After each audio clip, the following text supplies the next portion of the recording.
Okay, if you're tired of getting caught sprinting around corners, or you're just sick of getting shredded before you can even react, I've got you. Here are 3 easy movement tricks that you can implement in Call of Duty today, even if you're not a slide canceling sweat. I'm Queen Diamond Dust, and this is the Call of Duty Classroom.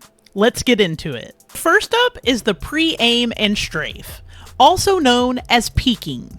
The average player, they sprint into every fight, but smart players like us, we pre-aim and strafe every hot zone. And the reason being is because running straight into combat is a recipe for disaster. As we've talked about before, COD punishes impatience. So when you slow down, you pre-aim the zone, and you strafe left to right, surprisingly, this will throw off the enemy aim and will give you a tighter TTK window. Now, if you're wondering what TTK means time to kill. Time to kill is the amount of time that it takes to kill an enemy once you start shooting them. And naturally, when you pre-aim, your TTK is a lot shorter. Now, that's not to say you can't sprint around and slide into combat sometimes, okay? Everybody loves doing that. But most of the time, if you're wanting to play strategically and actually win gunfights, pre-aiming is the way to go, especially in Search and Destroy, where TTK matters the most. As you become faster, of course, it's okay to not pre-aim all of the time, but as you're learning to move around and to aim better, you're gonna want to pre-aim just to make it more stable. The second move that I have for you is jump peek into prone. It's not really flashy, but it's definitely effective. If you've ever been smoked by somebody that just disappears after jumping up, this is probably what they did. This is a variation of the drop shot.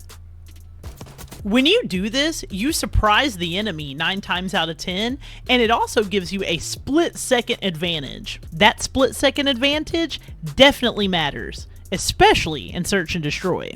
Now, I'm not giving you these movement tips so you can run around and play like a, well, you know what I was about to say. I'm giving you these movement tips so you can survive longer in COD. Don't lay prone the whole match. Don't sit around and camp in corners. That's not how you play Call of Duty, and that's just not fun.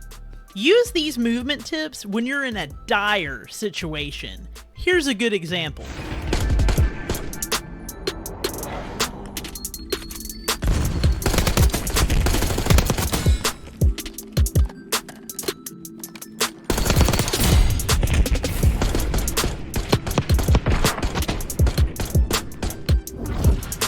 Hardpoint and Control are 2 good modes that you can utilize this strategy on. So the third movement tip that I have for you that will keep you alive longer, especially in these hot zones, will be if you slide into the zone area, right? And then you peek and look around for an exit. Don't just slide into a death sentence, right? Slide peek with an escape plan, like a doorway, a crate to retreat behind. There's all types of built-in cover with Call of Duty that you can utilize in this type of situation. All you're doing is checking your position. You're not really committing to a fight with this movement tip. You're only positioning yourself so that you can either defend or you can find your next move, such as escaping the area or attacking. An easy way to remember this would be slide, check, dip out, and then do that on repeat until you find a spot that you can comfortably attack from. This tip will help you survive a lot longer, and it will help you find spots on the map that you can hide and peek from. So yeah, guys, use these strategies on your next Call of Duty match and watch how long you survive. Pre-aim and strafe, jump prone and cancel, and slide, peek, and retreat. You can guarantee that all 3 of these tricks will keep you alive longer if you use them right. So go and practice them right now. Oh, but before you do that, if this video helped you at all, drop a like and subscribe to the channel if you haven't already. You're not going to want to miss what's next. Stay chill, Royal Realm, and I'll see you in the next one.